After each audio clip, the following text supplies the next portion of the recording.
welcome back, welcome back, welcome back. Glad to see you here. So here's something different from the usual. I am going to be talking about my favorite game of all time, that being Another Crab's Treasure. I love that game so much. I think specifically what I want to talk about is I want to talk about the bosses. And, don't worry if you've never played the game before. Even though this is going to be filled with spoilers for, the bosses in general, that doesn't really matter in the grand scheme of things. It's just me, just talking about the game, just talking about my experience in a challenge run that I did. It was level 0, a level 0 run, and it was really fun. It was fantastic. At the current moment, as you can see on your screen, you will be seeing some footage of me doing a speedrun of the game. The only difference is you're not going to hear the audio because, of course, this is an ASMR video first, and gameplay comes afterwards. As you can see, I am not shy in trying something different.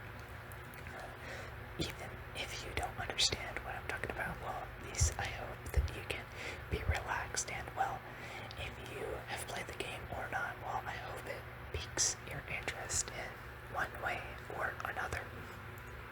So, I have a tier list ready. It's all organized and neat and everything, so it's not like I'm not going to be going off into too many tangents, because I already have an idea of what I want to talk about. I'm pretty confident in my memory in general, so here we go. So, at the bottom of the tier list, in the pure fun section, the first boss that we have there is Nithro of the Guard. That is the tutorial boss of the game. Fairly simple attacks. There is nothing too impressive about him. I do wish that in general, in the game, even in my first playthrough, I thought that I would kind of see him again, later as kind of a revenge kind of boss. But he didn't. He doesn't appear later on. There were many enemies like him, but not as a boss. So for level 0, the thing is, nothing really changes between you actually fighting him and doing it while leveled up a little bit. Not much changes. It's not so bad. It's not so bad to do the boss. Pretty easy if you know what you're doing. Yeah, you can basically just swing a bunch of attacks, and you might take a little bit of damage here and there. You might lose once or twice, but in general, especially if you're doing a level 0 run, which is pretty challenging, it's pretty good as a tutorial boss in level 0. Next, we have a boss that appears in the late game, called Kamcha, the Bleached King. That boss, I dub him the dark side of Another Crab's Treasure, dark side being from Kingdom Hearts originally, and this dude behaves just like Darkseid. He's a big boss, doesn't do too much to you. If you're too careless, then I guess you can die, because you're in level 0, and his attacks can do decent damage, even in his first phase. This is his first phase purely. So, he's basically very easy peasy. You don't have to worry too much, unless if you're reckless, then you'll have trouble. Next up is Magista, the Tyrant of Slacktide.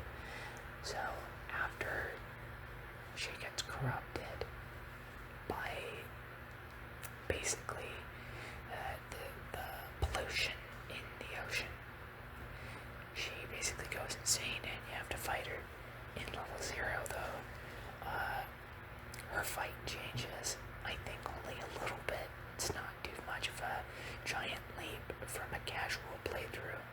The only difference is that I already know how to use the parry mechanic, so it's not so horrible, it's not so tough to take her down. If not, it's just even more fun to fight her and to take her down.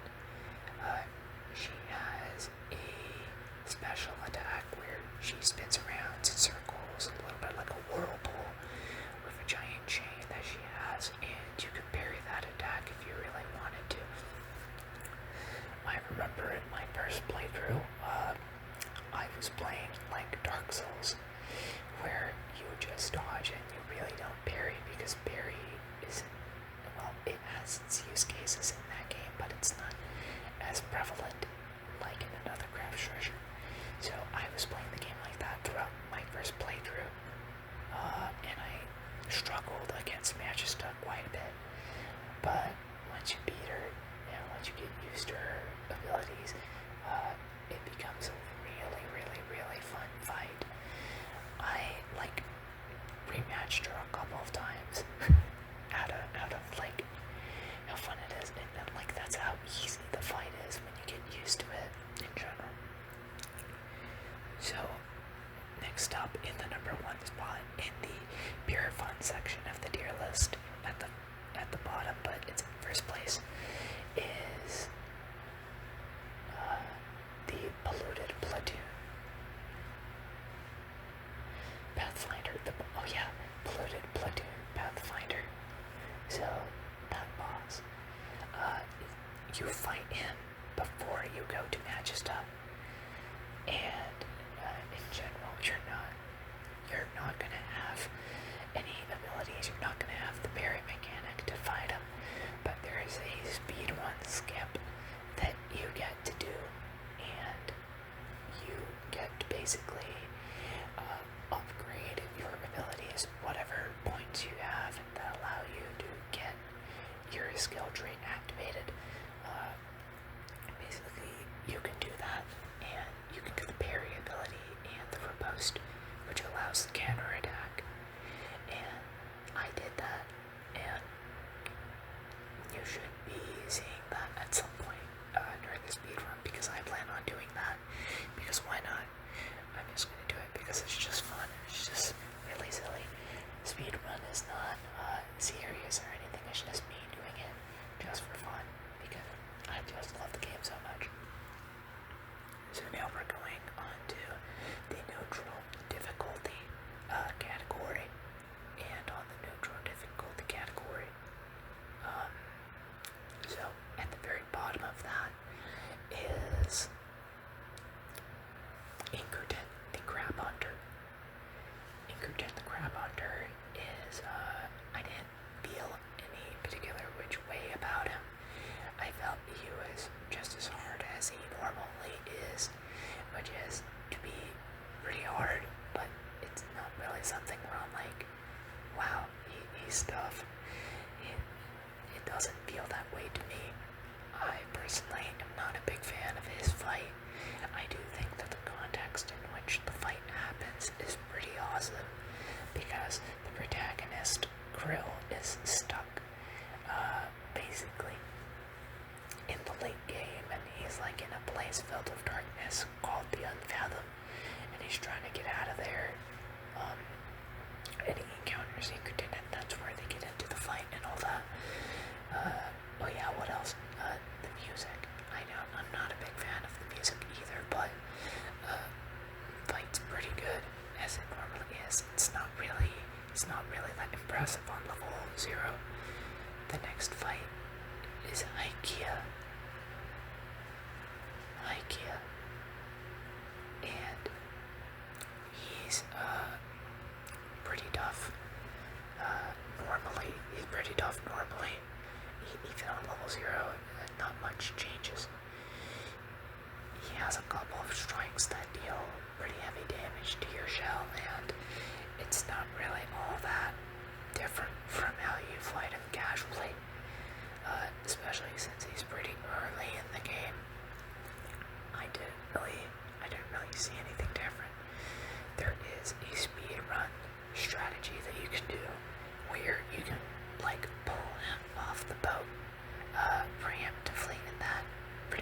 ends the fight immediately, but I've never done that, and I don't think I have the tech skill to be able to perform that right now. So maybe someday I might be able to do something like that.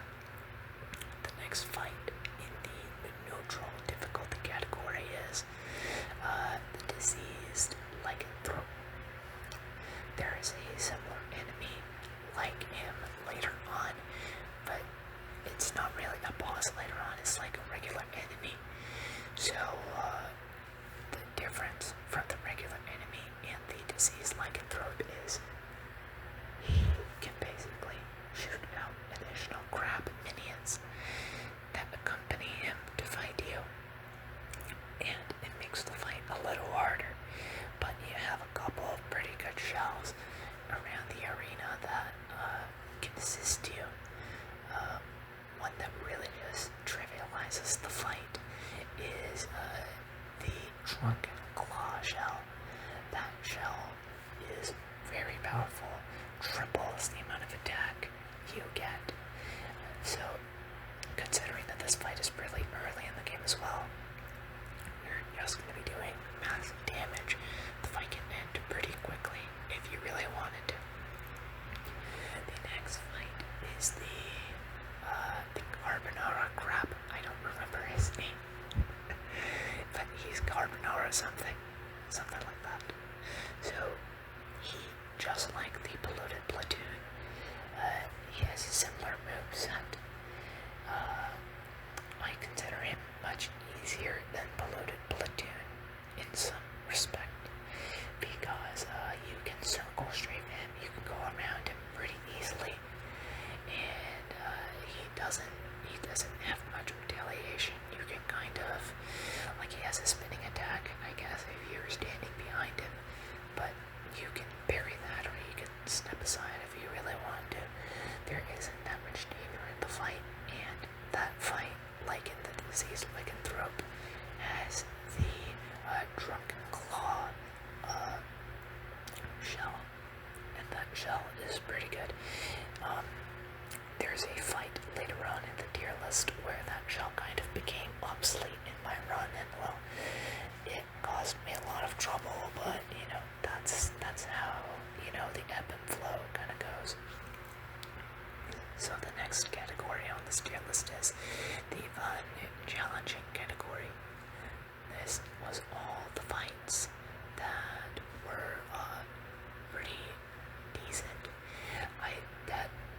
Where I felt that the level 0 sting was beginning to really be felt throughout the game. So at the very bottom of that category, we have the Royal Shell Splitter. He is an optional boss that you can find early on in the game in the Shallows region, and he doesn't have all that many attacks, but he does have a grab that you want to look out for. You want to be careful, because that can one-shot you pretty early on. So, if I'm correct, when I fought him, I chose to fight him much later, and it ended up being pretty fun to use all of the tools at my disposal to fight him. I think it was like already when I'm getting to the sands between, yes, that's about the mid-section of the game. So I went back and I fought him, and that was a pretty fun fight. That's where I guess the genre kind of scales. It's not too much of a change, because I probably could have put him in neutral difficulty, but it was a significant change enough. I'm like, okay, I think it's good. The next fight is the VJ Sisters.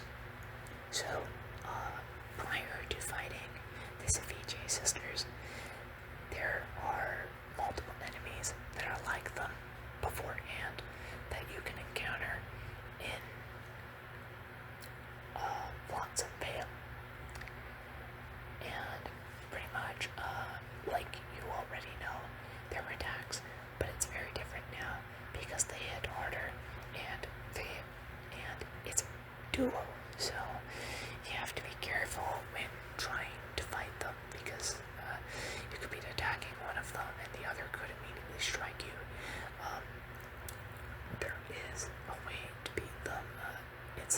slow.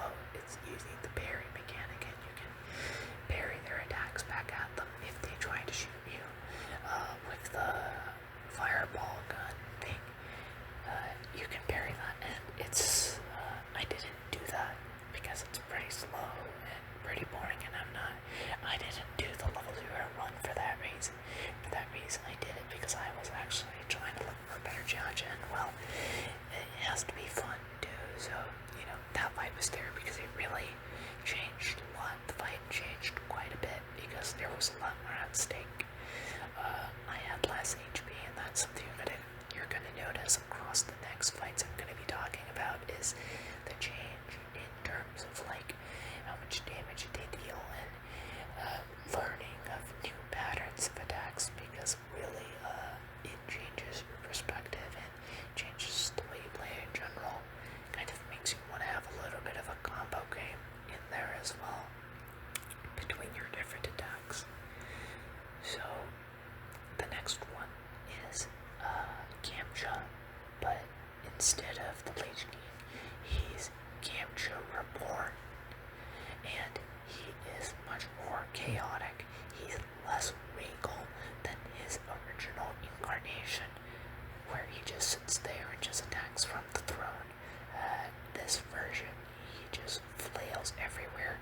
He deals massive damage. I died to him quite a bit, and kind of forced me to learn his patterns a lot more in the second phase, because when I played him against him for the first time in my first playthrough and in my second one, the change wasn't, I didn't sense any threat from him because I had so many tools, and in level 0 you do have a lot of tools at your disposal. The problem is you can't be as careless because there's a lot more restrictions, but that doesn't mean that you can play creatively or anything like that. It just means that the fight was definitely a lot tougher, and Gamcha was a lot stronger than normal.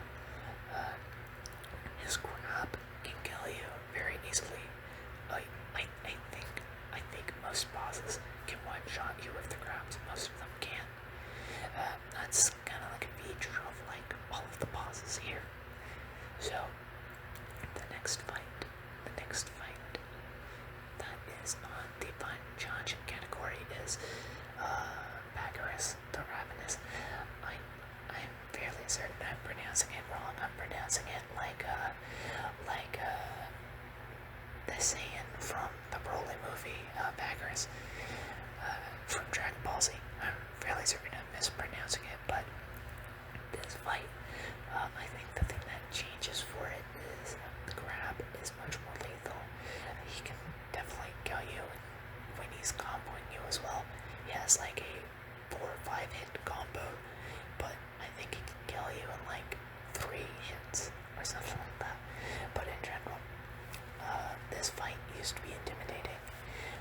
Back when I was first playing the game casually for my first time, and like it was quite a tall order for me to basically win, because I was playing like Dark Souls, and I wasn't really parrying all that much. But now in level 0 that I know about the stuff, I have the capability to parry most of his attacks, and it's just really fun to take him down. I think it really is very thrilling to fight him now, because I have really gotten better at the game, and just in general, it's just a fun fight. It's really, really, really fun fight, but it's not the hardest. Next on the list, we have Petrock, the False Moon, or Petrock, I guess. That's the joke that the developers kind of had in there with this boss. So, if you've seen Finding Nemo, you're fairly certain that there's like a fish angler kind of thing, and they're like attracted to the light, and they basically almost become dinner in the movie. But in this case, we're trying to escape. We're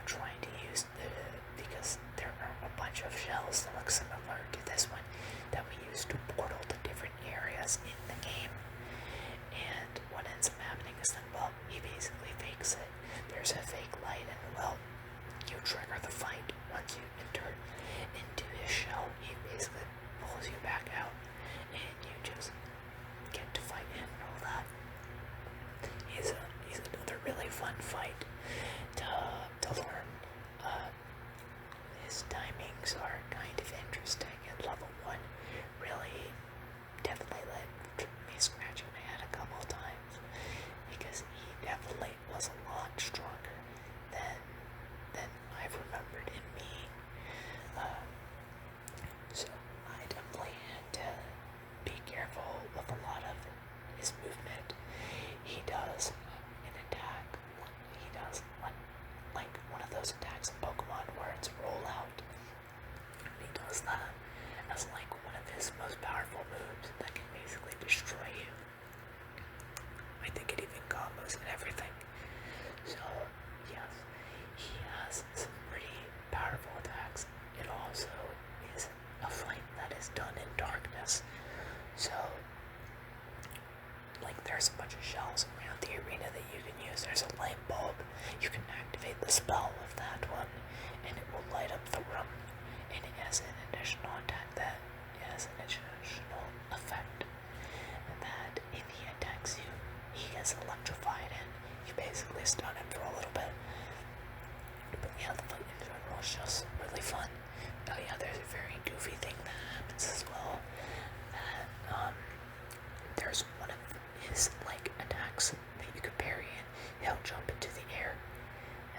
If you have the grappling hook, you can zip up to him like Spider-Man, and you can deal in some damage if he doesn't cheat on his way down and does roll out, which he has done to me before, and well, I have died because of that in like my first playthrough, and in my second one, it's pretty funny when it happens.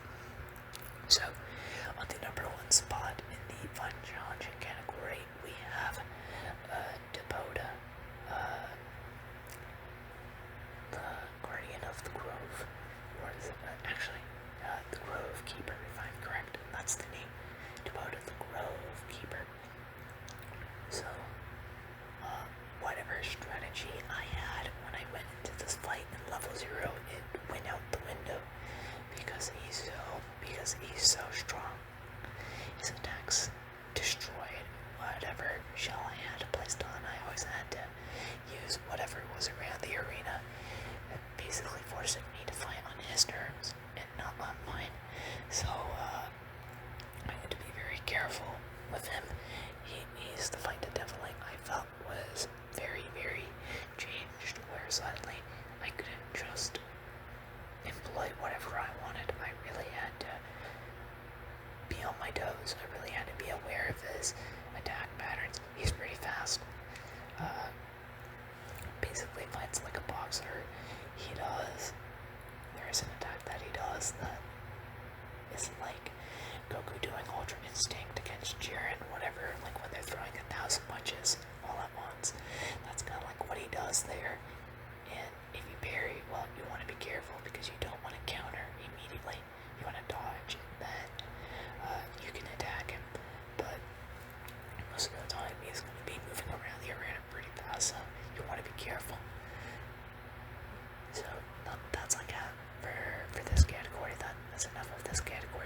easy when I would go and fight him, like, in other playthroughs, and then suddenly having to come to face with the fact that I couldn't fight him how I would really kind of change my game plan.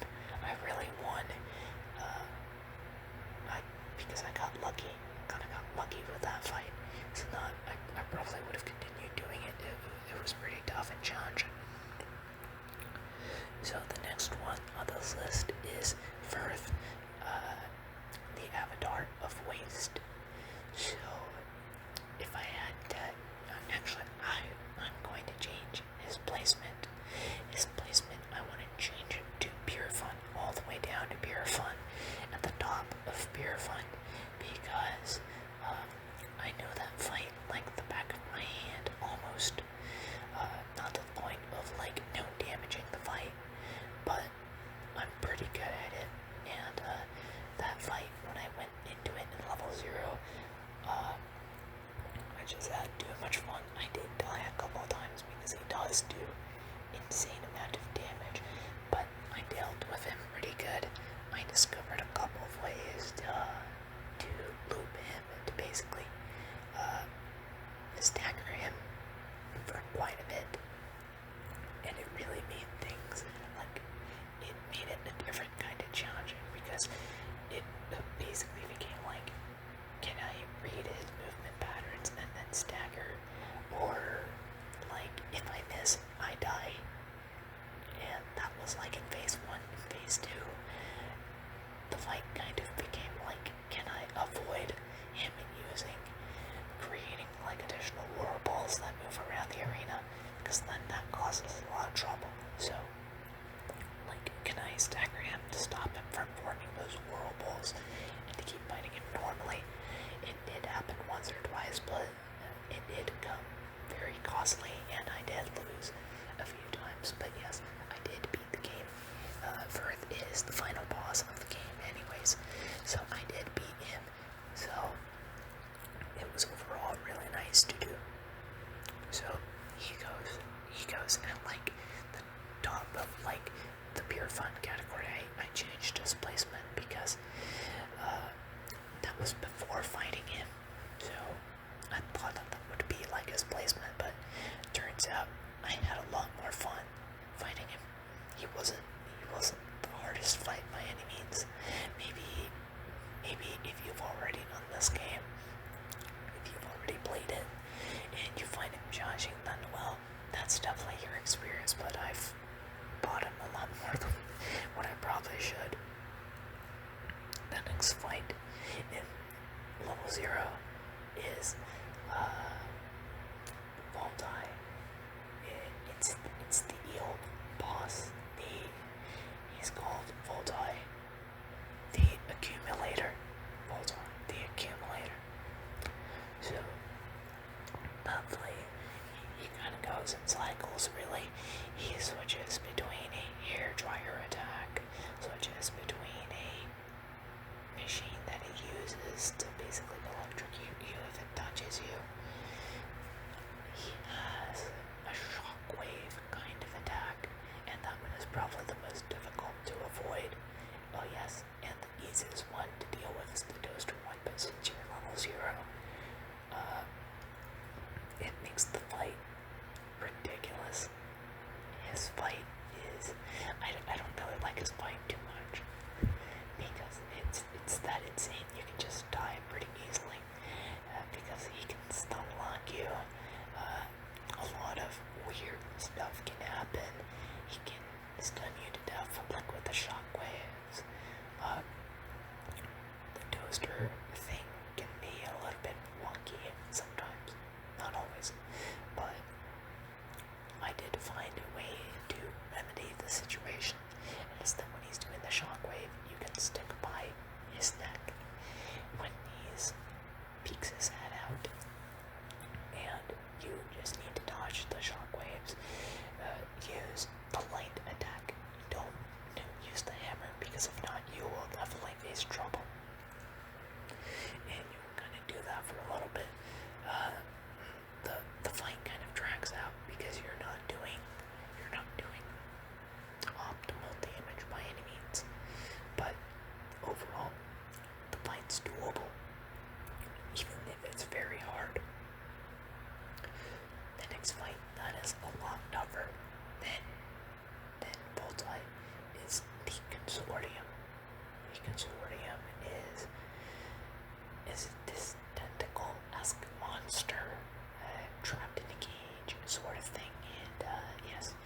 most of his attacks destroy you in one hit.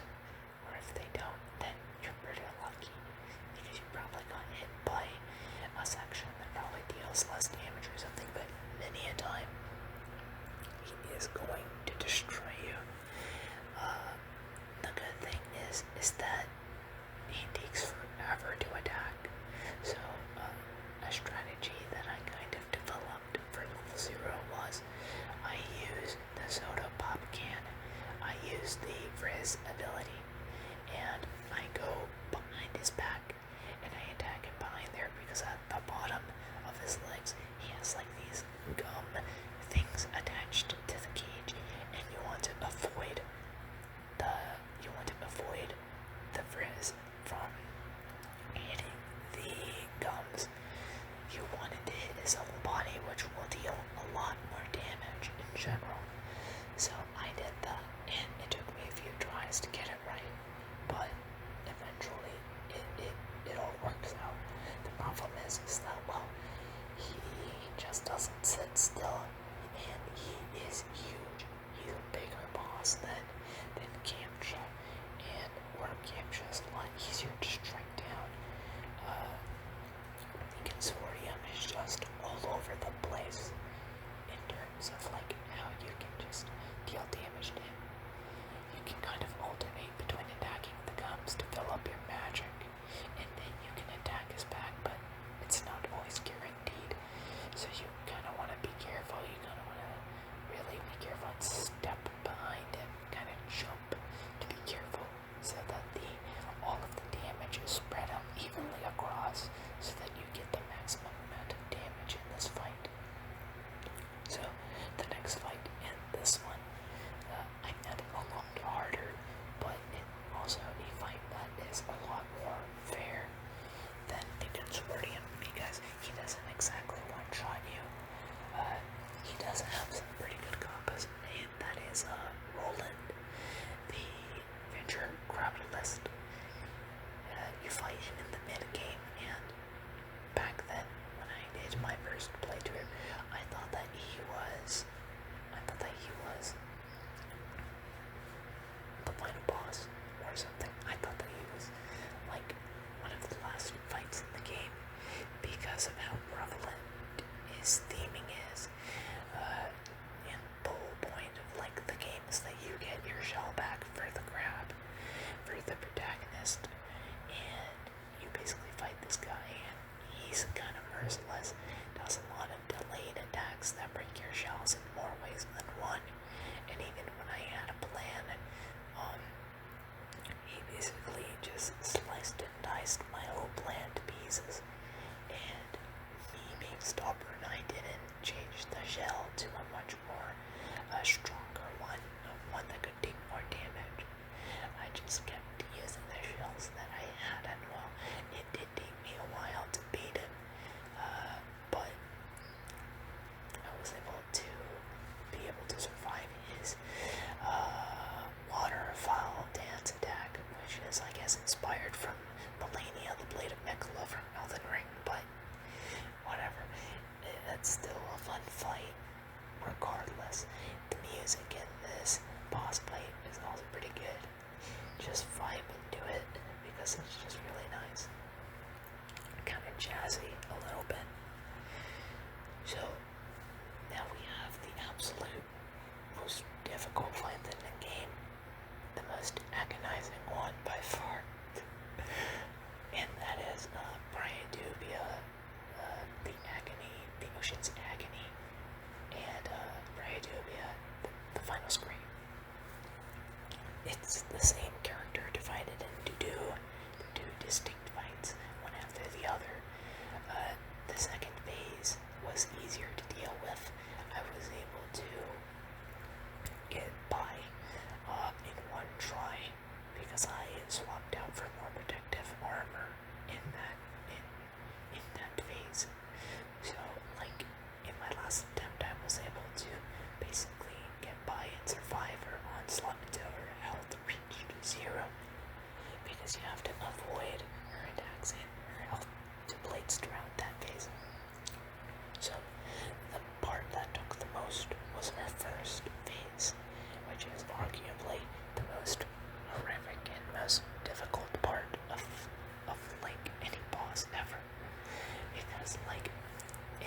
works like by fighting her minions, and then you fight her, and then you fight her minions, and then you fight her. And it depends on how much damage you do. Because if you take too long, she can go back up into the sky and she can summon more minions. And you'll probably spend more resources fighting them than actually fighting her. Because that's how she kind of works. It's actually pretty difficult. Because they can gang up on you and they can combo you, and since you're level 0, you can take a lot of damage. You could technically get comboed to death. But overall, yes, be careful of the crabs. Just be careful if you can use long range attacks, use them. Oh yeah, another thing about this fight is that prior to fighting her, the developers released a patch for the game. They released an update for the game before I actually got to her. So I was blissfully unaware of the challenge that I was going to confront. And it really just changed my perspective on the whole game. Or rather, it changed my perspective around Brian Doobie, because she is ridiculous of a challenge. So hard to take down. In phase 1, her phase 1 takes forever because they gave her more health bar. They gave her more health because I think that it's that the fight was too easy because she had less health. I never really noticed, but I did notice the moment that I did this level 01. She became infinitely harder, and the damage she can inflict onto you is not only to your shell, but also to you. So she's dealing, she's going for 2 places of damage instead of 1. So you might lose your shell. So you have to get another one around the arena, and you could die. And I did die a lot to like her lasers or to like her energy attacks. It was pretty insane. But overall, I bested the level 0 when I was able to get past it. I was able to win. So I'm pretty glad that I was able to rise up to the occasion and overcome the challenge. I'm pretty happy that I was able to beat the game for the 3rd time. And well, hopefully by now, the speedrun out on the screen is over.